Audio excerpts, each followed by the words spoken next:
Welcome to Baker Makes It. My name is Zach Baker, and in this video we're going to look at a couple possible causes for why a hose could be leaking.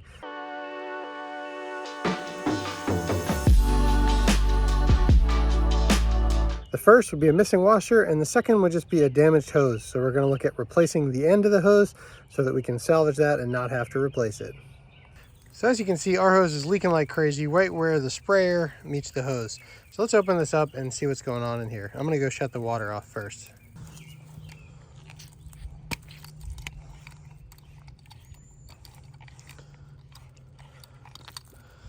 All right, so what we're looking for is that there would be a rubber washer in here, which there is not. So not sure when that fell out, but that would explain why this is leaking. So we're going to take a rubber garden hose washer. You can get these at any hardware store or Home Depot or Lowe's, wherever they sell the garden hoses. And we're just going to take this and we're going to push it in here.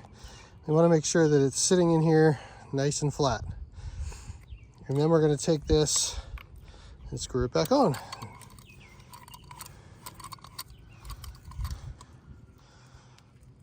All right, I'm going to go turn the water back on and we'll see if that fixed it. Now, if you guessed that wasn't going to fix it, you were right. And of course, we knew that already, or I wouldn't be making this video. So it's no longer leaking here. Now it's leaking here. And so now we've gone from an issue with the connection between the hose and the sprayer to now just an issue with the hose. And so essentially this crimp here has failed. So what we're going to do is we're going to cut the end off of this hose and we're going to replace it. All right, so in order to fix this, we're going to use this hose repair kit. The way this works is we cut our hose, we slide it over this barb, and then this gray part splits into two pieces when we remove these screws, and this will clamp over it.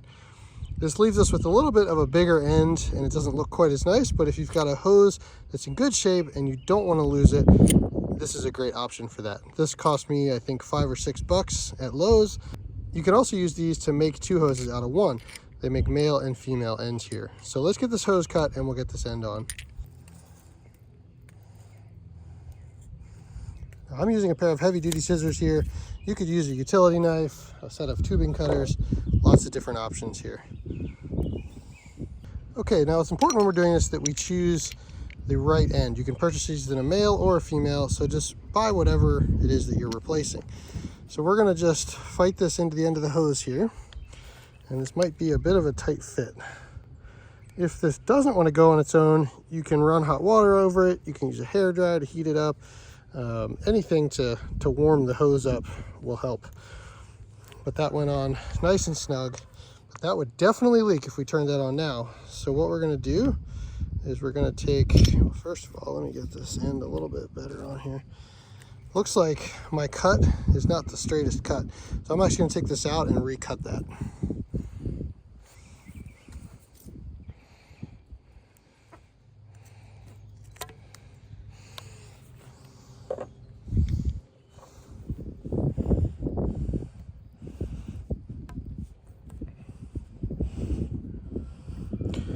All right, that looks better.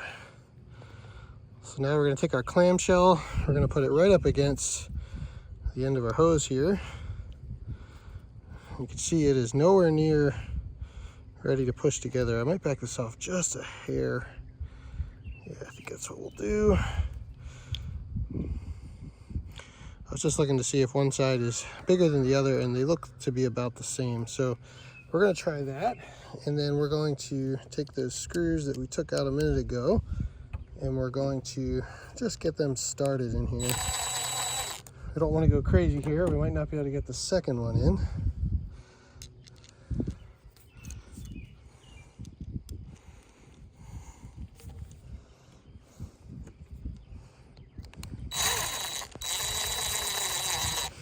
All right, and now what we're going to want to do is go back and forth looking at our gap on this side to this side, and we don't want to make it a lot tighter on one side than the other side. Now, it looks like this will basically close up all the way. I'm using an impact driver. You could use a screwdriver here as well. All right, now if that worked, we're going to put our end back on. Double check there is a washer in there. We're going to put this back on, and we're going to go turn the water on and see if that worked.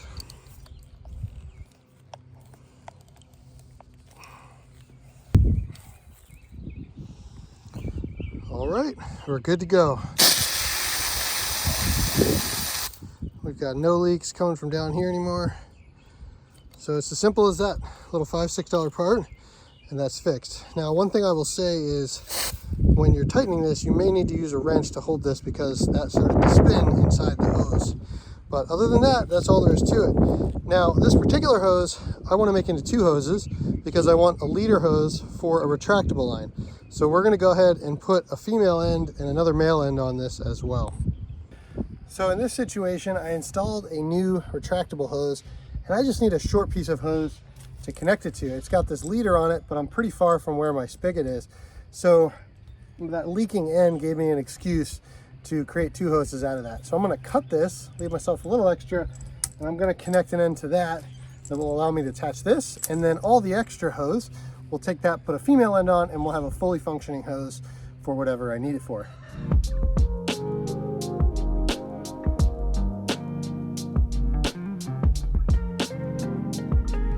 Well, there you go. That's a nice simple project, and it's one that can really save you some money. I learned about this when I was working for someone mowing lawns, and I drove over a customer's hose that I couldn't see in the grass, cut it right in half, and I was in a panic. I was really nervous that I was going to be in big trouble. I was going to have to buy a new hose, and my boss showed me you can also buy those in a splice, so you can just take 2 pieces that you've cut and combine them back together, same process. So I was really relieved to learn that, and maybe you will be too. In my situation, I needed a short hose, and for about the cost of going out and buying one, I was able to get my short hose and still keep that extra hose for other things around the house. A big reason that I started Baker Makes It is because I want to try to teach people that fixing things, building things, doesn't have to be that intimidating. If there's a project that you are thinking about tackling and you feel like you need advice or a repair around the house or on your car, let me know in the comments. It might be something that I can make a video on and help you out. If I can do that, I would be happy to. Thank you for watching this video. If you could subscribe to Baker Makes It, I would be hugely appreciative.